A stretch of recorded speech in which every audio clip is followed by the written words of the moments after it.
Yeah, and a lot of people, I think, when they're getting into their first entrepreneurship venture, like they struggle with the idea of cash flow. So in terms of cash flow, I think that's really important because people get emotionally tied to deals. For me, it doesn't make any sense because people, they want to maximize their profits. I totally get that. And that's when people get in tricky situations. You have it on the market for a little bit longer because you think you can make more. But people that see that, it's like, hey, it's been on the market for a while. I'm going to shoot you a lower offer because you're probably desperate. Minor subdivisions is the number one thing for just crazy profits, I think. It really isn't that difficult as long as you do your due diligence and the numbers check out. But that's where things get very fun, and that's where we see people really start to scale their business and get excited.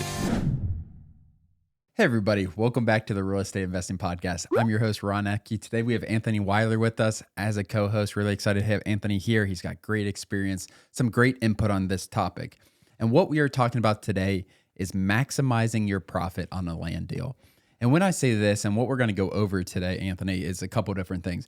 Not just like holding out for the best offer, but also doing projects things, like really trying to get the best ROI in terms of buy price, sell price minus buy price. But there's other things to talk about when you're talking about maximizing your profit. Like, is it worth it waiting 6 more months for $5 more thousand on a deal? And that's what I really want to get into. But what are your thoughts on that kind of topic as a whole? I think it's really important, and we're actually getting a big want in the community because there's a lot of people that come from info lots. It's like, oh, my typical deal is like $2,000 to $4,000. This it just doesn't make sense. I'm wasting so much time, and I can go after bigger deals. So I'm really excited to get into this topic. I've had a lot of conversations with people in the community, and I think people can get a lot of benefit from it. Yeah, and a lot of people, like you said, it is like when you look at it on the front end, we're talking about time to put into a deal. Like a lot of it, $100,000 deal is the same as a $5,000 deal. But when we're talking about like you bought a property for $50,000 and you think you can sell it by tomorrow for $90,000, but you can sell it in the next 6 months for $100,000, like what does that look like in terms of like decision making? Like, does it make sense ever to hold out 6 months for another $10,000 or something like that? For me personally, I don't think so. And I tell other people in the community, like it doesn't make sense because it's a $10,000 difference. Imagine if you got that $90,000 quick and you could just redeploy that and you can get multiple deals. But if you're waiting out for 6 months, you're wasting time in terms of, I mean, you're just not, unless you're continuously marketing. But for me, that just doesn't make sense. I want that money back quickly. I don't want to deploy as much resources into it because, again, it's a $10,000 difference and you can use that money into more marketing. It just makes more sense to me. Yeah, and a lot of people, I think, when they're getting into their first entrepreneurship venture, like they struggle with the idea of cash flow and how important cash flow is. Yeah. Because in this business in particular, or really any business, not just this business, but this business is a higher ticket in terms of flipping a $100,000 piece of land or selling a $100,000 piece of land. So, I mean, I think understanding that, like, what can you do with that $90,000 tomorrow or in 2 weeks when it closes versus holding out for market value. And the thing about this business is nothing's guaranteed. Yeah. Like even though you think market value is $100,000 and you want to wait out and you have it posted for 100 and you think you deserve that, like you could shoot that person $100,000.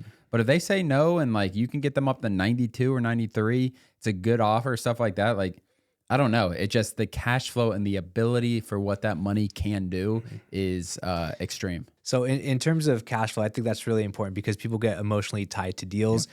And for me, it doesn't make any sense because, like you said, you could redeploy that into marketing dollars, and you have to really understand what is your time actually worth. And people, they want to maximize their profits. I totally get that, and I encourage people like, hey, you know, especially on their first few deals, they want to fund it themselves or they want to squeeze out as much money as they can.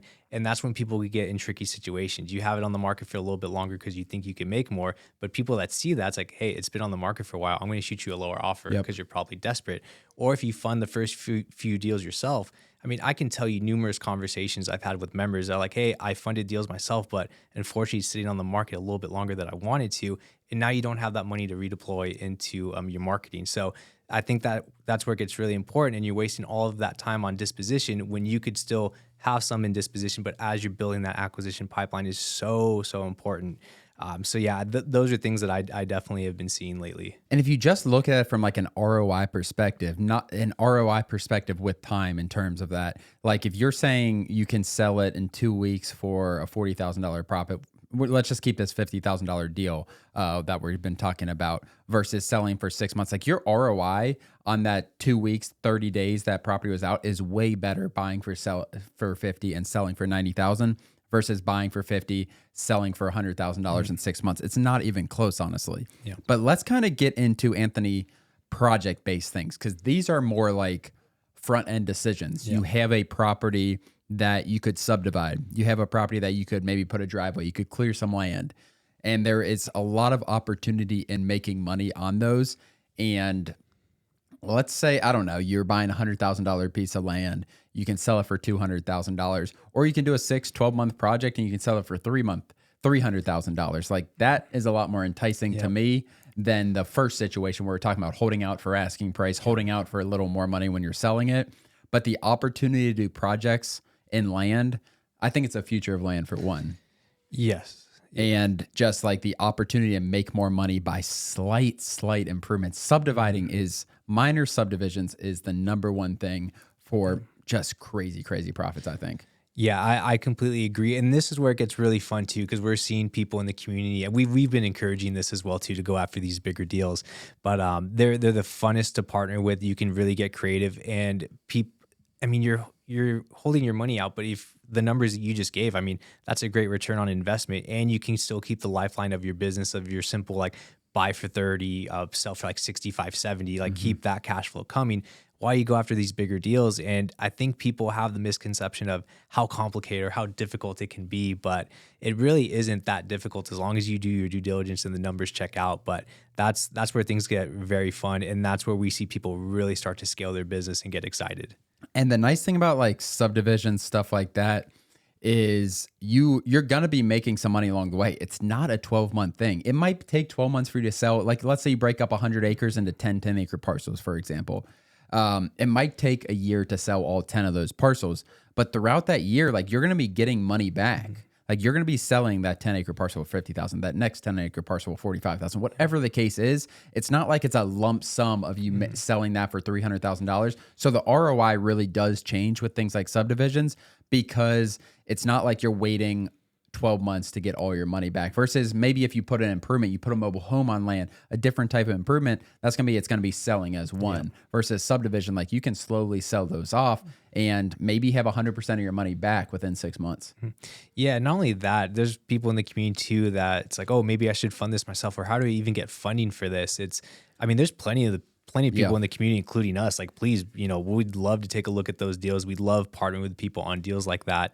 But yeah, you don't have to put all of your marketing capital into that. You can partner with someone that has experience, and then you can get that under your belt, and then you just keep scaling from there. But yeah, little value adds like that, and just finding out what those zoning regulations are, again, not that complicated, especially if you are unsure, definitely partner with people that know what they're doing. But you can even do like a preliminary plat map. We've done that on a handful of subdivisions, have it mapped out. It doesn't even have to be recorded yet until you get one under contract. It's a very smooth process, and the returns are great. It's not hard. Like we're not geniuses the way with what we're doing with this in terms of minor subdivisions in rural America. It's not a difficult thing to make a couple $100,000 on a deal. Sometimes I see with not just subdivisions, but other improvements too, people try to force deals and then their margins get too tight. And that's when I see people kind of get in trouble, I think, or they can't get funding for a deal. Is like they're trying to buy for $50,000. It might be worth $60,000. They can break it up and sell it for $85,000. Like if you're not doubling your money on a subdivision, to get out. Like it's not, you're doing too much work for not enough money, in my opinion. So, I think, is that what you kind of see with people forcing improvements a little bit? Yeah. And that goes into just being more emotionally tied to deals too. Cause for me, subdivisions are very exciting, right? Like there's so many options that you could do, but once you start running the numbers, like, oh, actually, if I split it up this way, or the county got back to me and I can't subdivide lower than like 10 acres, right? That's going to change your margins. But like, shoot, I really want to salvage this deal. This is amazing. What can I do with it? And then they try to squeeze. It's harder to get funding. You're keeping the seller on board. And then if you try to force it, it's just going to be difficult. You don't want to build a bad relationship with the funder. You don't want to have your money sitting out for a long period of time. And that's when people can really get bit in the ass in terms of just not evaluating things properly. So really, and I tell people this all the time, try to step back, look at it from someone else's perspective, and don't be so emotionally tied to it, because you will try to force it and you'll be put in a bad situation. Yeah, it's a common thing for people who get calls back from interested sellers and like just try to force every single deal. And it's not the way. Like sometimes the best thing you can do is negotiate with that seller and try to get them down to a price where the deal makes sense, opposed to really forcing. Because that's where I've seen it in the past. We've made the mistake of forcing some deals, not necessarily subdivision deals, because I'm pretty careful with those in terms of numbers, and I understand the amount of work we need to put in to sell 6, 7, 8, 10 properties, whatever it is. But that's where you can get yourself in a little bit of a pickle, is if you are not evaluating the deal, you're being biased with your underwriting, everything like that. So always getting second sets of eyes, I think, is important, and it can eliminate some of those errors, I think, and not necessarily losing money, but just working for too low of a margin. Yeah. And Dan actually mentions this a few times. And he says, you have to put on different hats, especially if it's just you in the business. Like if you're acquiring land, like, okay, first, or trying to get something under contract, put on your sales hat. Do what you need to do. If you need to negotiate, get it under contract. But then once it's under contract, okay, let me put on my, like, let's say, transaction coordinator hat, for example, right? What does it look like in title? Is there anything that should I actually buy this deal? Is it actually worth it? Is anything showing up in due diligence, right? So you have to wear multiple hats, and you kind of, again, step back and really evaluate things. Because if you're just a one-man shop, it's so easy to be, and again, I mean, I flip land, and when I first started, I would try to squeeze whatever I could. It's very exciting, especially if you need the money. But again, you can really get bit if you don't properly evaluate things and put your emotions aside. Yeah, you start getting biased towards your deals because you're the one that talked to the seller and you heard the seller's story about it and everything like that. Like you need to put on or get third parties, like bring it to our deal reviews, everything like that. You need to get an unbiased, it can be you, like you can be the unbiased person, but it is legitimately like putting on a different hat, putting on a different position. Like for me, for when we have salespeople, it's the salesperson has a number that they're trying to get it at. The salesperson is not going to sell me on what we should buy the property at. I'm going to make that determination separate from them. If I think we need to negotiate, I'm going to send it back. We need to get it down to X dollars for X reason. And you can do both of those positions, but obviously emotions get tied into it, and it's a lot easier said than done. Like that's multiple personality disorder or something like that.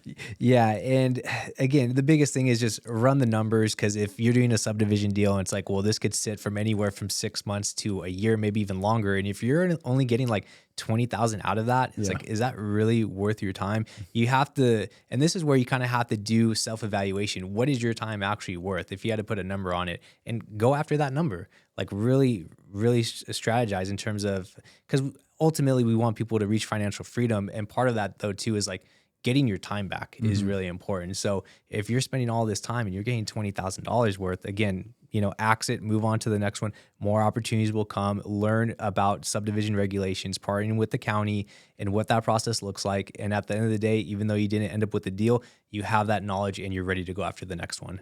Yeah, for sure. And it's really everything in your business, guys. So first off, we talked about, kind of recap a little bit. We talked about basically holding out for a higher price. Like, is it worth it? Sometimes maybe if they are really lowballing you, but if you have a good offer at 90% of what you're asking, 95% of what you're asking, take the offer, unless you have multiple offers or something like that, and you can kind of put them up against each other.